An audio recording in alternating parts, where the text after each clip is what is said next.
So I've got our project open here, and instead of using this Chrome driver like we're using in our WebDriver test, instead we're going to change this and we're going to comment this out and we're going to use what's called a remote WebDriver. So we're going to do iWebDriver driver equals new remote WebDriver, and here we're going to specify two things. The first is the address of our remote Selenium server, and then the second is the capabilities that we want. So let's go ahead and specify our address. So we're going to say new URI, and we're going to put in http://localhost port 444, and this is going to be located under wd/hub. So that's the address of that Selenium server that we're running right here locally. Now, the next thing we need is desired capabilities. And we can put in here some specific desired capabilities. We could say, we want to run the Chrome web browser. We can specify the version number on Linux.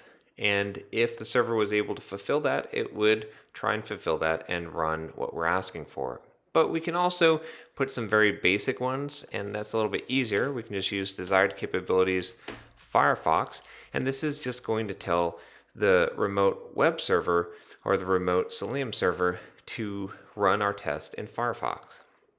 Now, we could use other browsers besides Firefox. If we did, when we ran Selenium server, we remember we started this up with just this java jar command, we'd also have to specify an option that says where that driver is. So for example, for Chrome, we would have to specify where that Chrome driver is, just like we had to do here when we tried to use Chrome driver, because this is not built in, it's not the default, whereas Firefox is. So let's go ahead and run this test as it is running on our remote Selenium server, which is actually happens to be local, but it is the Selenium server software. And we're going to run a Firefox test. So we'll go ahead and start this. And you can see in our command window that says executing new session for Selenium server. And then you can see that Firefox loaded up here and it ran our test.